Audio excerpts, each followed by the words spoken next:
Welcome friends. இன்றைக்கி தக்காளி சாதம் எப்படி செய்கிறது பார்க்கலாம் வாங்க. அதுக்கு 1 கப் பாசுமதி ரைஸ் எடுத்து கழுவி வச்சுருக்கேன். அதுக்கு 4 ஸ்பூன் தேங்காய் டேபிள் ஸ்பூனில் எடுத்து அது பால் எடுத்து வச்சுருக்கேன்.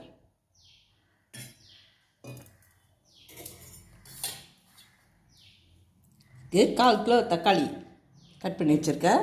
கொஞ்சம் வெங்காயம், 2 பச்சை மிளகாய், கொஞ்சம் பூண்டு,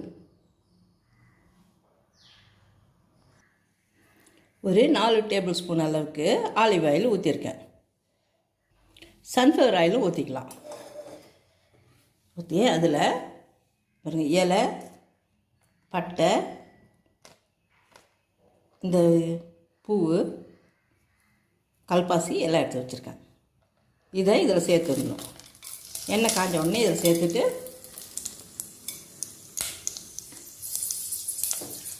பொரியணும். பொரிஞ்ச உடனே கொஞ்சம் வெங்காயம், கொஞ்சமாக வெங்காயம் சேர்த்தா போதும், சேர்க்கணும். வெங்காயம் கொஞ்சம் வதங்கின உடனே பச்சை மிளகாய், பூண்டு பூண்டு உரித்து வச்சுருக்கோம். 10 பல் பூண்டு உரித்து வச்சுருக்கேன். அதையும் சேர்த்துடணும். அதில்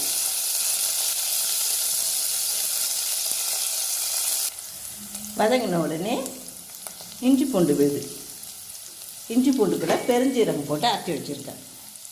அதில் 2 ஸ்பூன் சேர்த்துக்கணும். 2 டேபிள் ஸ்பூன் அளவுக்கு இஞ்சி பூண்டு விழுது. இது வதங்கின உடனே தக்காளி சேர்த்துடணும். இஞ்சி பூண்டு விழுது வதங்கின உடனே தக்காளி, 1/4 தக்காளி அரிஞ்சு வச்சுருக்கேன் இல்லைங்களா, அதை இதில் சேர்த்துடணும்.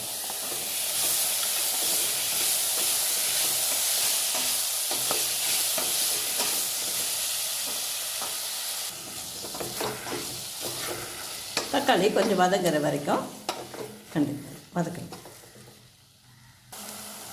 இதை பாருங்கள், இந்த அளவுக்கு நல்லா குழவா வதங்கின உடனே நம்ம 1 கப்பு ரைஸ் எடுத்துருக்கோம் இல்லைங்களா, அந்த கப்பாலேயே 2 கப்பு இந்த தேங்காய் பால் அளந்து ஊற்றணும். தேங்காய் பால் கம்மியாக இருந்தால் கொஞ்சம் தண்ணி சேர்த்துக்கலாம்.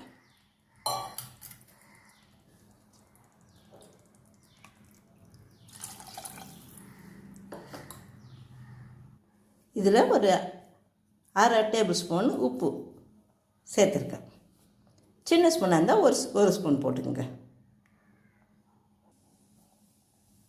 இதை நாங்கள் 2 பச்சை மிளகாய் போட்டிருக்கேன் இல்லைங்களா, அதனால் கொஞ்சமாக மிளகாய்த்தூள் போட்டிருக்கேன்.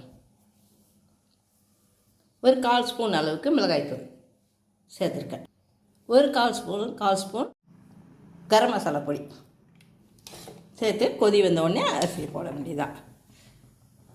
இதை பாருங்கள், கொதி வருது இல்லைங்களா. இப்போ கழுவி வச்சுருக்கோம் இல்லைங்களா, 1 கப்பு ரைஸு, பாசுமதி ரைஸு கழுவி வடிகட்டி வச்சுருக்கேன். அதை இதில் சேர்த்துடணும்.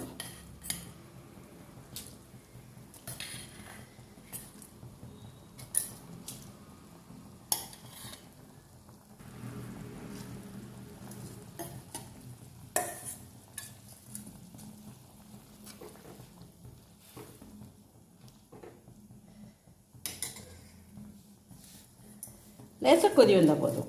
லேசாக கொதி வந்தோடனே நம்ம ரைஸ் சேர்த்துடலாம். அதில் ரைஸ் ஊறணும்னு அவசியம் இல்லை.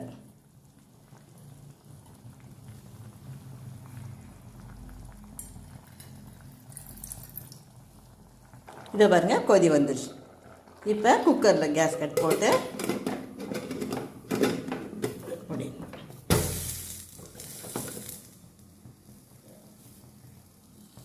இதை பாருங்கள், குக்கரில் வெயிட் போட்டு 3 விசில் வர வரைக்கும் வெயிட் பண்ணணும். 3 விசில் வந்த உடனே அடுப்பு நிறுத்திட வேண்டியதுதான். இதை பாருங்கள், 3 விசில் வந்து ஆறிடுச்சு. எவ்வளோ நல்லா வந்துருக்கு பார்த்தீங்களா. இதில் கொஞ்சம் புதினா தழை, கொஞ்சம் வறுத்த முந்திரி பருப்பு கொஞ்சம் போட்டு கிண்டி விட்டுருங்க.